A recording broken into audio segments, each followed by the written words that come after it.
இந்த உலகம் மனிதன் காலம் மட்டுமல்ல, அனைத்து உயிர்களுக்குமானது. மனிதன் இங்கு வாழும் ஓர் உயிர். நீ ஒரு வழிபோக்கனால் பல லட்சக்கணக்கான உயிர்களின் வாழ்விடமான இந்த பூமியின் சுற்றுச்சூழலை பாதுகாப்பு நமக்கான பொறுப்பு என்ற தலைப்பில் பேச வந்துள்ளேன். என் பெயர் கீழ்பாத்தன் வந்த நான் ஊராட்சி ஒன்ற தொடக்கப்பள்ளி கொண்டாடுறேன். நான் படித்து வருகிறேன். அவையில் வீட்டிற்கும் எனவே தாய் தமிழ் ஊர்கள் அனைவருக்கும் அன்பான வணக்கங்கள். இயற்கையை தெய்வமாக வணங்கும் வழக்கு நம் தமிழருக்கு உண்டு. விண், மண், நீர், நெருப்பு, காற்று இவை இல்லாமல் என்றால் மனிதன் மட்டுமல்ல, உலகில் எந்த உயிரினும் இருக்க முடியாது. இவ்வைபெறும் ஆடலாம் இயற்கை. இயற்கையின் பிள்ளைகள் தான் நாம். தாயை பாயாவது பிள்ளையின் கடமையிலானே. இயற்கையை அந்த இட விருப்பம் இல்லாமல் பயன்படுத்தி கொள்ள வேண்டும். ஆனால் மனிதன் பணவெட்டைக்கு, பேராசைக்கு பூமியின் ஈரக்குலை உறிஞ்சி எரிக்காற்றை எடுக்கிறான், நீரை நஞ்சாக்குகிறான், உயிர்மூச்சு காற்றை கெடுக்கிறான். வேளாண் அம்மாவால் சொல்கிறார், நீரை பூமியில் தேடாதே, வானத்தில் தேடு. அந்த வானத்திலிருந்து மேகலிருந்து நீரை அறுவடை செய்ய பூமிக்கு கொண்டு வரும் நாடுகளை விடுறது மரங்கள்.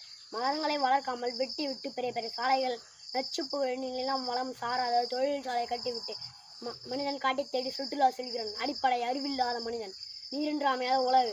இது வான் புகழ் வள்ளுவன் வாக்கு. வள்ளுவன் வாக்கு ஒரு காலக்கண்ணாடி. காலக்கண்ணாடி சரியாக கணிகாதிருந்தாலும் வருங்காலத்தில் நாம் வாழ்க்கையில் கண்ணீரில் கரையும் என்ற அச்சம் ஆழ்மனதை அழுத்துகிறது. ஆம், இயற்கையின் அன்னையின் ஈகையான வான்துளியே வையத்தின் உயிர் துளி.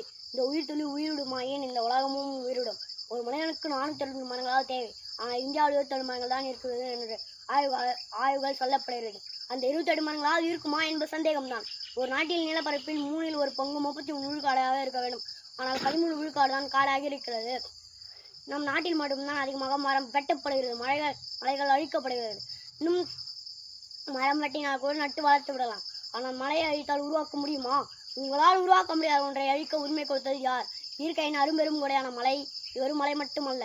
மலை, மரம், மண், மக்கள், அதுக்குள் வாழும் காட்டுவாழ் உயிரினங்கள், செடி, கொடி, பூச்சி, பூண்டு என்ற பல்வேறு பெருக்கத்தின் தொகுப்பாக இருக்கிறது.